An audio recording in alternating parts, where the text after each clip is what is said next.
Hello everyone, welcome back to Disha classes. उम्मीद करती हूँ मेरी वीडियोस और कंटेंट आपको पसंद आ रहा होगा।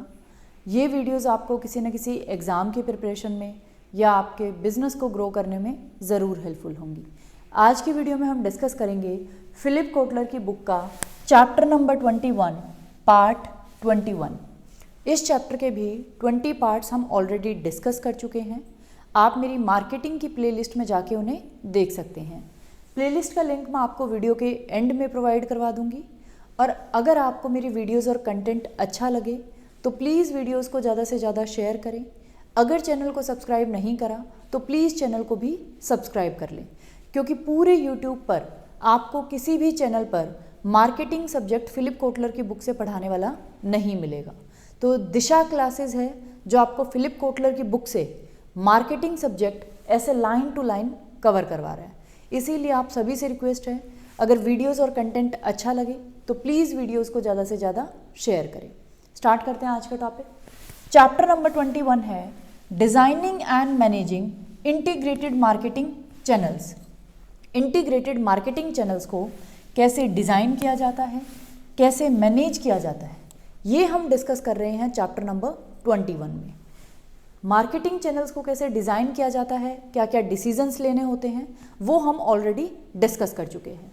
हमने स्टार्ट कर रखा है कि कैसे मार्केटिंग चैनल्स को मैनेज किया जाता है, मैनेज करने के लिए क्या क्या डिसीजंस आपको लेने पड़ते हैं। और आज की वीडियो के साथ ये टॉपिक भी कंप्लीट हो जाएगा।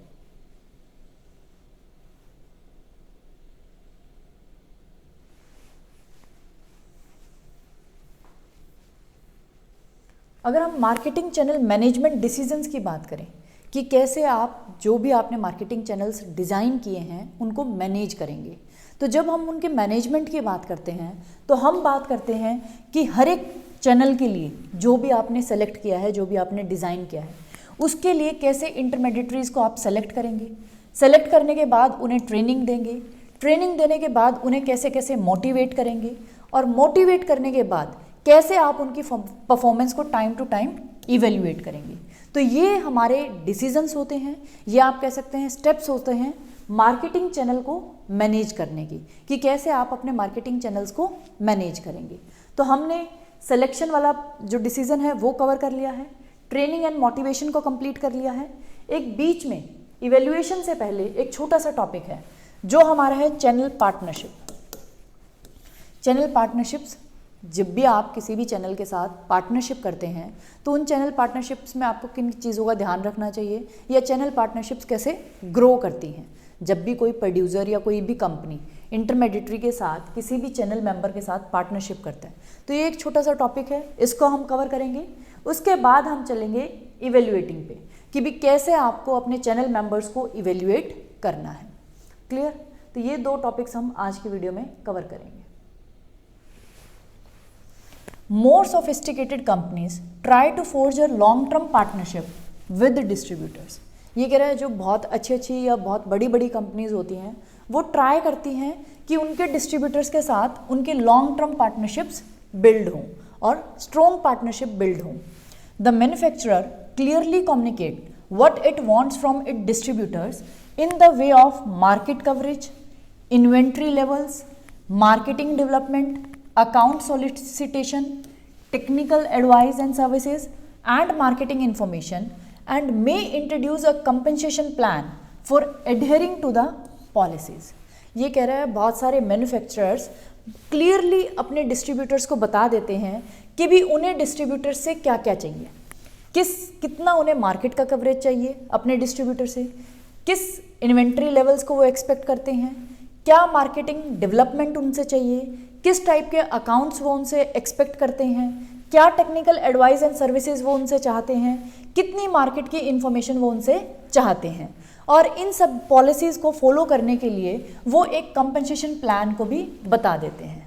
हम जितने भी बड़े बड़े मैन्युफैक्चरर्स हैं या कंपनीज़ हैं वो अपने डिस्ट्रीब्यूटर्स के साथ लॉन्ग टर्म पार्टनरशिप्स को स्ट्रॉन्ग करने के लिए और उन्हें मेंटेन करने के लिए अपने डिस्ट्रीब्यूटर्स को पहले ही बता देते हैं कि उन्हें उनके डिस्ट्रीब्यूटर से क्या क्या चीज़ें चाहिए, कितना उन्हें मार्केट का कवरेज चाहिए, किस लेवल की इन्वेंट्री चाहिए, कितने लेवल इन्वेंट्री का होना चाहिए, क्या उन्हें अकाउंट कैसे मेंटेन करने हैं, क्या क्या हमें उनसे टेक्निकल सर्विसेज चाहिए या एडवाइस चाहिए, किस लेवल के हमें मार्केटिंग इन्फॉर्मेशन चाहिए, हर एक चीज़ अपने डिस्ट्रीब्यूटर को वो पहले ही कम्युनिकेट कर देते हैं कि ये हमें आपसे चाहिए, और उनके लिए कंपनसेशन प्लान भी बता देते हैं कि क्या कंपनसेशन हम आपको देंगे अगर आप इन सारी पॉलिसीज़ को फॉलो करेंगे। तो इन पार्टनरशिप्स को बिल्ड करने के लिए, उनको लॉन्ग टर्म मेंटेन करने के लिए मैन्युफैक्चरर या कंपनी मतलब क्लियरली कम्युनिकेट कर देता है कि भी उन्हें क्या एक्सपेक्टेशंस अपने डिस्ट्रीब्यूटर से है। अगर हम बात करें पार्टनरशिप्स की कि कैसे वो आप अच्छे से बिल्ड कर सकते हैं, कैसे उन पार्टनरशिप्स को लॉन्ग टर्म के लिए मेंटेन कर सकते हैं, तो बहुत सारे मैन्युफैक्चरर्स या कंपनीज क्या करती हैं, to streamline the supply chain and cut the cost, many manufacturers and retailers have adopted efficient consumer response practices to organize their relationships in 3 areas। ये कह रहा है 3 एरियाज हैं, उन 3 एरियाज में बहुत सारे मैन्युफैक्चरर्स ने अपनी सप्लाई चेन को अच्छे से कंटिन्यू करने के लिए और अपनी कॉस्ट को कट करने के लिए मैन्युफैक्चरर और जो रिटेलर्स हैं, जो हमारे डिस्ट्रीब्यूटर्स हैं, उन्होंने कुछ प्रैक्टिसेस को अडॉप्ट किया हुआ है। उन प्रैक्टिसेस का उन्होंने क्या नाम दिया है, एफिशिएंट कंज्यूमर रिस्पॉन्स प्रैक्टिसेस, जिनकी वजह से उनका जो कंज्यूमर की तरफ से रिस्पॉन्स होंगे, कंज्यूमर उनके प्रोडक्ट्स को परचेज करेंगे, वो जो रिस्पॉन्स होगा वो इफ़िशिएंट होगा। कंज्यूमर की तरफ से इफ़िशिएंट रिस्पॉन्स को गेन करने के लिए कुछ प्रैक्टिसेस को मैन्युफैक्चरर और रिटेलर्स ने डिज़ाइन किया है कि ऐसे 3 एरियाज़ हैं, उन 3 एरियाज़ में हम इन प्रैक्टिसेस को अडॉप्ट करेंगे, जिनकी वजह से मैन्युफैक्चरर और रिटेलर के बीच में अच्छे पार्टनरशिप रिलेशनशिप्स बने रहते हैं। तो वो 3 एरियाज़ कौन सा है? फर्स्ट है डिमांड साइड मैनेजमेंट, कि हम कौन सी एक्टिविटीज़ करेंगे ताकि हमारी जो डिमांड साइड एक्टिविटीज़ हैं या डिमांड साइड जो मैनेजमेंट है वो अच्छे से परफॉर्म करेगी। और collaborative practices to stimulate the consumer demand by promoting joint marketing and sales activity. ये कह रहा है बहुत सारे मैन्युफैक्चरर्स और रिटेलर्स या हम कह सकते हैं डिस्ट्रीब्यूटर्स क्या करते हैं, डिमांड को, कंज्यूमर की डिमांड को प्रमोट करने के लिए या कंज्यूमर की डिमांड को स्टिमुलेट करने के लिए जॉइंट मार्केटिंग एफर्ट्स करते हैं या जॉइंट मार्केटिंग और सेल्स एक्टिविटीज़ को परफॉर्म करते हैं। वो क्या कहते हैं कि भी हम मिलके मार्केटिंग एक्टिविटीज़ करेंगे और मिलके हम सेल्स की एक्टिविटीज़ को परफॉर्म करेंगे ताकि हमारे कस्टमर की जो डिमांड है वो स्टिमुलेट हो। तो वो दोनों मिलके मार्केटिंग एक्टिविटीज़ को परफॉर्म करते हैं डिमांड को स्टिमुलेट करने के लिए। तो पहला एरिया है जहाँ वो क्या करते हैं, मिलकर एक साथ मिलकर कुछ प्रैक्टिसेस को अडॉप्ट करते हैं और उन प्रैक्टिसेस को वो बोलते हैं इफ़िशिएंट कंज्यूमर रिस्पॉन्स, ताकि उनके जो कंज्यूमर का रिस्पॉन्स हो वो क्या हो, इफ़िशिएंट। सेकेंड एरिया कौन सा है जहां वो टाई अप करते हैं, वो है सप्लाई साइड मैनेजमेंट, कि हम डिमांड साइड मैनेजमेंट तो करेंगे उसके साथ साथ हम सप्लाई साइड की मैनेजमेंट भी करेंगे। और collaborative practices to optimise the supply with a focus on joint logistics and supply chain activities. और दूसरा, वो जो सप्लाई साइड की एक्टिविटीज़ हैं या मैनेजमेंट हैं उनको भी मिलकर करते हैं। कुछ प्रैक्टिसेस ऐसी अडॉप्ट करते हैं जिनकी वजह से उनकी सप्लाई भी कैसे हो जाती है, ऑप्टिमाइज। कैसे करके, जॉइंट लॉजिस्टिक करेंगे या जितनी भी सप्लाई चेन की एक्टिविटीज़ हैं उनको मिलकर परफॉर्म करते हैं, जिसकी साइड से उनकी सप्लाई साइड मैनेजमेंट भी अच्छे से हो जाती है। थर्ड एरिया कौन सा है, जहां वो मिलकर परफॉर्म करते हैं ताकि उनका इफ़िशिएंट कंज्यूमर रिस्पॉन्स हो। इनेबलर्स एंड इंटीग्रेटर्स और collaborated information technology and process improvement tools to support joint activities that reduce operational problems, allow greater standardisation and so on. और तीसरा वो क्या करते हैं, इनको छोड़ के डिमांड साइड एक्टिविटीज़ को और सप्लाई साइड मैनेजमेंट को छोड़ के कुछ एक्टिविटीज़ ऐसी होती हैं जिन्हें हम बोलते हैं इनेबलर्स या इंटीग्रेटर्स, जो हमारी एक्टिविटीज़ को इंटीग्रेट करके चलती हैं या जो हमारी जो गुड्स की सेल और परचेज है उसको इनेबल करती हैं। उन प्रैक्टिसेस को भी वो इकट्ठे मिलकर परफॉर्म करते हैं, जैसे इंफॉर्मेशन टेक्नोलॉजी, कोई भी प्रोसेस इंप्रूवमेंट टूल्स हैं उनकी जॉइंट एक्टिविटीज़ को सपोर्ट करने के लिए, जिनकी वजह से जो उनकी ऑपरेशनल प्रॉब्लम्स हैं वो रिड्यूस हो जाती हैं और उनकी जो भी पूरा प्रोसेस है, जो भी इनेबलर्स हैं, जो भी उनकी जॉइंट एक्टिविटीज़ हैं वो क्या हो जाती हैं, स्टैंडर्डाइज्ड हो जाती हैं। तो हमारे जो मैन्युफैक्चरर्स हैं, हमारे जो रिटेलर्स हैं, वो ऐसी पार्टनरशिप करते हैं कि भी उनकी जितनी भी एक्टिविटीज़ हैं, बेशक वो डिमांड साइड हो, बेशक वो सप्लाई साइड हो, बेशक उनकी इनेबलर या इंटीग्रेटेड जो भी जॉइंट एक्टिविटीज़ हों, जो उनकी ऑपरेशनल प्रॉब्लम्स को कम करे, उनकी इंफॉर्मेशन एंड टेक्नोलॉजी को इम्प्रूव करे, या फिर उनके इम्प्रूवमेंट टूल्स, जो प्रोसेस इम्प्रूवमेंट टूल्स हैं, उनकी बात हो, उन सभी को वो इस तरीके से इकट्ठे होकर परफॉर्म करते हैं ताकि वो उन एक्टिविटीज़ को अच्छे से परफॉर्म कर सकें और उनका जो इफ़िशेंट कंज्यूमर रिस्पॉन्स है वो उन्हें मिल सके। क्लियर? तो ये हमने देखा है चैनल पार्टनरशिप कि किस टाइप की आपको अपने चैनल्स के साथ पार्टनरशिप करनी चाहिए। Research has shown that although efficient consumer response has a positive impact on manufacturers' economic performance and capability development. Manufacturers may also feel they are inequitably sharing the burdens of adopting it and not getting as much as they deserve from retailers.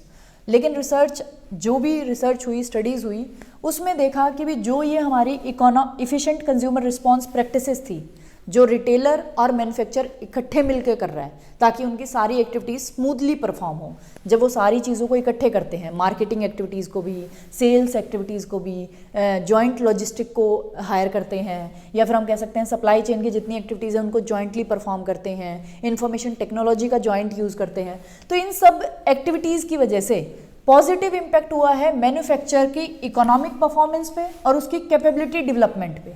लेकिन फिर भी manufacturer को लगता है कि उसके ऊपर बेफालतू का बर्डन है इन एक्टिविटीज़ का, जो ये मार्केटिंग एक्टिविटीज़ है, सेल्स एक्टिविटीज़ हैं, लॉजिस्टिक्स हैं, सप्लाई चेन की एक्टिविटीज़ हैं, या इन्फॉर्मेशन टेक्नोलॉजी है, मार्केटिंग इन्फॉर्मेशन है, ये सारे काम किसके हैं? रिटेलर के।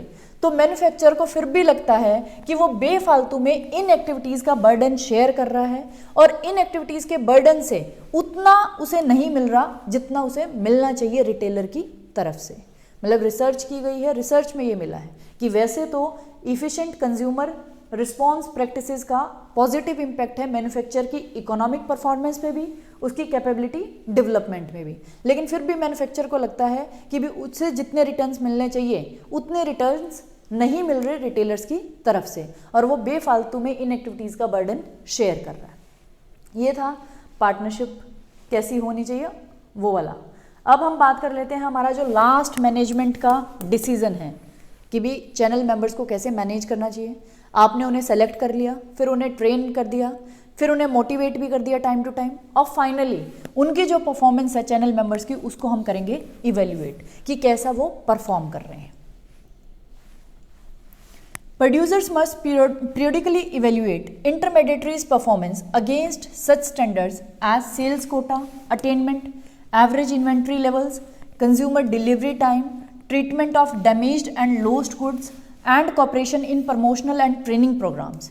ये कह रहा है टाइम टू टाइम जो मैन्युफैक्चरर है या प्रोड्यूसर है उसको अपने इंटरमीडिएटरी की परफॉर्मेंस को इवेल्युएट करते रहना चाहिए और किन चीज़ों के अगेंस्ट क्या क्राइटेरिया फॉलो करना चाहिए कि भी कैसे हम उनकी परफॉर्मेंस को इवेल्युएट करें।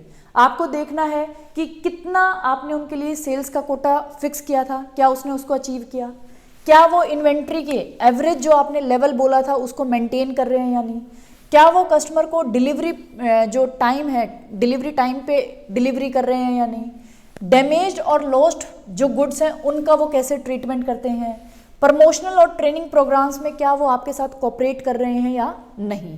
तो इन चीज़ों के बेसिस पे, इन क्राइटेरिया के बेसिस पे time to time periodically producer को अपने इंटरमीडिएटरीज की परफॉर्मेंस को इवेल्युएट करना चाहिए कि क्या वो सेल्स कोटा को अचीव कर रहे हैं, क्या वो हमारे साथ कोऑपरेट कर रहे हैं प्रमोशनल एक्टिविटीज़ में, ट्रेनिंग प्रोग्राम्स में, क्या वो कस्टमर को टाइम पे डिलीवरी दे रहे हैं। इन सारी चीज़ों को ध्यान में रख के परफॉर्मेंस को हमें क्या करना चाहिए, evaluate. A producer will occasionally discover it is overpaying particular intermediaries for what they are actually doing. और जब आप उनको time to time periodically evaluate करोगे तो आपको पता चलेगा कि कुछ इंटरमीडिएटरीज ऐसे हैं जिनको आप बेफालतू में ओवर पे कर रहे हो। जो वो आपके लिए कर रहे हैं वो तो कुछ भी नहीं कर रहे और उनकी एक्टिविटीज़ के बदले आप उन्हें बहुत ज़्यादा ओवर पे कर रहे हैं। तो जब आप इवेल्युएट करोगे इंटरमीडिएटरीज की परफॉर्मेंस को, तभी आपको पता चलेगा कि क्या आप जितना उन्हें पे कर रहे हैं उतनी एक्टिविटीज़ वो आपके लिए कर रहे हैं या नहीं, क्या वो आपके लिए सही से परफॉर्म कर रहे हैं या नहीं। तो आपको ओकेजनली या हम कह सकते हैं पीरियोडिकली उनको इवेल्युएट करना चाहिए। One manufacturer compensating a distributor for holding inventories found its goods were being held in a public warehouse at its own expense। ये कह रहा है एक मैन्युफैक्चरर है जिसने जब अपने इंटरमीडिएटरी की परफॉर्मेंस को इवेल्युएट किया तो उसने अपने डिस्ट्रीब्यूटर को बोला था उसकी इन्वेंट्रीज को हैंडल करने के लिए या उसकी इन्वेंट्री को होल्ड करने के लिए, लेकिन जब उसने परफॉर्मेंस को इवेल्युएट करा या इवेल्युएशन किया तो उसने देखा कि भी उसके गुड्स पब्लिक वेयर हाउस में पड़े हैं और उसके खुद के एक्सपेंस पे। जो डिस्ट्रीब्यूटर है वो उसकी इन्वेंट्री को होल्ड ही नहीं कर रहा। तो ये आपको कहाँ से पता चलता है? जब आप अपने इंटरमीडिएटरीज की परफॉर्मेंस को या उनको इवेल्युएट करते हैं, तब आपको जाके पता चलता है कि भी क्या आपके लिए वो कुछ एक्टिविटीज़ परफॉर्म कर रहे हैं या नहीं, जो काम आपने बोले थे वो उन्हें कर रहे हैं या नहीं, क्या आप जितना अमाउंट उन्हें पे कर रहे हैं वो उनके बदले उतनी एक्टिविटीज़ आपको दे रहे हैं या नहीं। Producers should set up functional discounts in which they pay specified amount for the trade channels performance of each agreed upon service। ये कह रहा है प्रोड्यूसर्स को क्या करना चाहिए, जो भी स्पेसिफाइड मतलब जो भी एक्टिविटी आपने बोला है, जो भी एग्रीड आप सर्विस उनसे चाहते हैं डिस्ट्रीब्यूटर से, उसके लिए आपको एक फंक्शनल डिस्काउंट सेटअप कर देना चाहिए कि भी अगर आप मेरे को ये सर्विसेज दोगे तो मैं आपको इतना अमाउंट इस सर्विस के लिए पे करूँगा, कि भी जो भी आपकी परफॉर्मेंस होगी उसके बेसिस पे अगर आप मुझे ये सर्विसेज परफॉर्म करके देंगे तो मैं आपको इतना अमाउंट पे करूँगा। तो ये पहले से ही डिसाइड कर दो ताकि वो एक्टिविटीज़ आपके लिए परफॉर्म करें। Under performance need to be consoled, retrained, motivated और टर्मिनेटेड। और जब आप उनकी परफॉर्मेंस का इवेल्युएशन करते हो तो जो भी इंटरमीडिएटरी आपको अंडर परफॉर्मर मिलता है, जो अच्छे से परफॉर्म नहीं कर रहा, तो उसको या तो आपको काउंसल करना चाहिए, उसको समझाना चाहिए, उसको रीट्रेन करना चाहिए, दोबारा से ट्रेनिंग देनी चाहिए। अगर मोटिवेशन की कमी है तो मोटिवेट करना चाहिए, या फिर अगर आपको लगता है कि वो इनके बाद भी अच्छे से परफॉर्म नहीं करेगा या आपको मतलब अच्छे रिजल्ट्स नहीं दे रहा, तो उसके साथ आपको टर्मिनेट कर देना चाहिए अपना एग्रीमेंट या रिलेशनशिप। तो ये है इवेल्युएशन कि आपको अपने चैनल मेंबर्स का पीरियोडिकली या ओकेजनली उनका इवेल्युएशन करते रहना चाहिए। कैसे करना है वो भी हमने देख लिया कि भी सेल्स कोटा चेक करो उन्होंने अचीव किया या नहीं, क्या वो टाइम पे डिलीवरी दे रहे हैं कंज्यूमर्स को, क्या वो आपके प्रमोशनल प्रोग्राम्स में कॉपरेशन कर रहे हैं, क्या ट्रेनिंग प्रोग्राम्स में कॉपरेशन कर रहे हैं। इन सब क्राइटेरिया के बेसिस पे आप उनकी परफॉर्मेंस को इवेल्युएट कर सकते हैं। नेक्स्ट हमारा एक टॉपिक है modifying channel design and arrangements. इसको हम नेक्स्ट वीडियो में कवर करेंगे। आज की वीडियो से रिलेटेड अगर आपको कोई भी डाउट हो तो आप मुझे कमेंट बॉक्स में कमेंट कर सकते हैं। Thank you for watching Disha classes. आप सभी से रिक्वेस्ट है प्लीज़ वीडियोस को ज़्यादा से ज़्यादा शेयर किया करो, क्योंकि मार्केटिंग सब्जेक्ट का फिलिप कोटलर की बुक से कंटेंट आपको पूरे यूट्यूब पे किसी भी चैनल पे नहीं मिलेगा, ये मैं गारंटी के साथ कह सकती हूँ। तो आप सभी से रिक्वेस्ट है प्लीज़ वीडियोज़ को ज़्यादा से ज़्यादा शेयर करा करो। चैनल को सब्सक्राइब नहीं करा तो प्लीज़ चैनल को भी सब्सक्राइब कर लें। Thank you for watching Disha classes.